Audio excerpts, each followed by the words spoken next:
આમ જ શાંત બેસીને ભણો.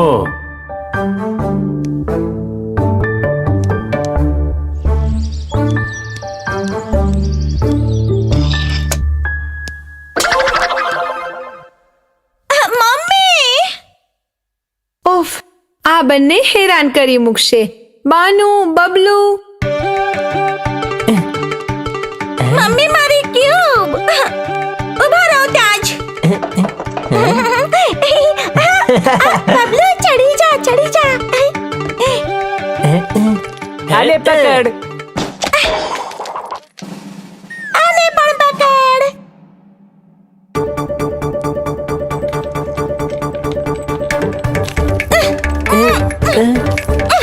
મને પેલા મળ્યું. અરે તૂટી જશે મમ્મી.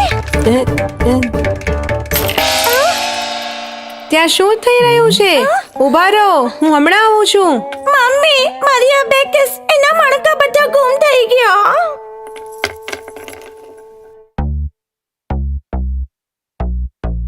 આ બાનુએ કર્યું.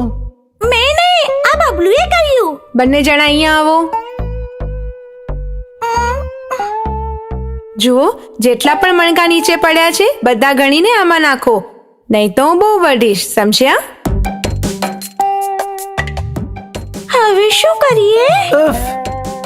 બબલુ હું લાલ ગણું છું, તું લીલા ગણ.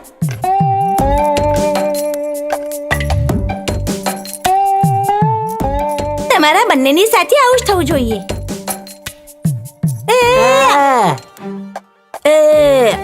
મમ્મી અમે ગણીને રાખી દીધા છે.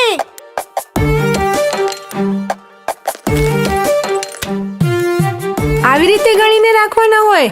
હવે મને જુઓ, દરેક તારમાં એક જેવા રંગ હોવા જોઈએ. આમાં લાલ રંગ, આમાં કાળો ને આમાં લીલો. સમજાઈ ગયું ને? ચાલો જલ્દી કામ કરો, જલ્દી. નહીં કરવું જોઈતું તું.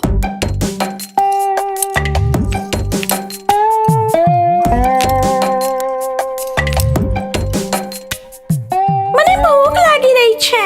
મને પણ ભૂખ લાગી રહી છે. આહા, શાબાશ. જાઓ બંને કોફી પી લો. હવે ક્યારે પણ દીદીની વસ્તુ ખરાબ કરી તો આમ જ સજા મળશે, સાંભળ્યું ને? જુઓ, ખાવાનું ખાઈ દીધા પછી બંને જઈને મારા માટે મશરૂમ તોડી લાવજો. સાંભળો, બહુ દૂર નહીં જતા. બબલુ આપણે પેલા રસ્તાથી જઈએ. હા ઠીક છે ઠીક છે.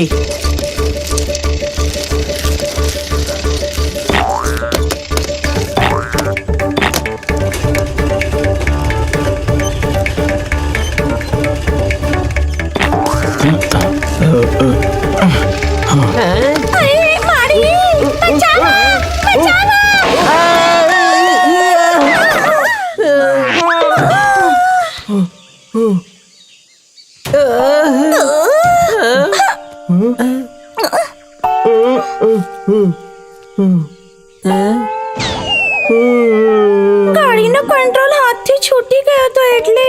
સારું, તો તમે બંને આ બધા શાક ઉચકીને મૂકી દો.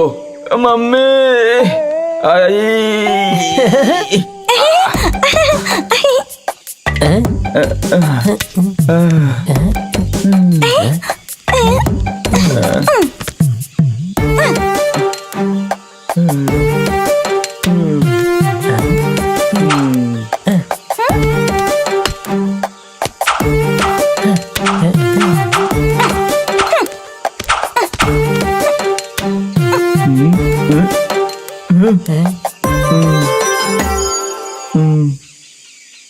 અરે વાહ, તમે બંને તો બહુ હોશિયાર છો. મને તો શાકભાજી આમ અલગ અલગ કરીને રાખતા નથી આવડતું. અમે બંને જઈએ છીએ. તમારો આભાર. ઠીક છે. એક પણ મશરૂમ નથી મળ્યું. પણ ગધેડા મામાના ઠેલામાં તો ઘણા બધા મશરૂમ હતા. ચાલ માને જણાવીએ. અરે, બંને ક્યાં હતા અત્યાર સુધી? આટલું મોડું કેમ થયું? અને એક પણ મશરૂમ મળ્યા નહીં? થોડા પણ મશરૂમ નહીં મળ્યા. તમે જ બંને જ ગધેડા મામાની શાકભાજીની લારી પાડી નાખીને. અહીંયા આવો. પણ બધું જ વીણીને ગાડીમાં પાછું મૂકી દીધું તું. તમે શાકભાજીઓ સરસ રીતે વીણીને ગાડીમાં મૂક્યા, ગધેડા મામાએ કહ્યું, અને તમારા માટે ઇનામમાં મશરૂમ આપીને ગયા છે. હવે મમ્મી તમને ઇનામ આપે છે. મ્મા, મ્મા. તમે જ તો અમને આ બધું શીખવાડ્યું તું. એમ છે કે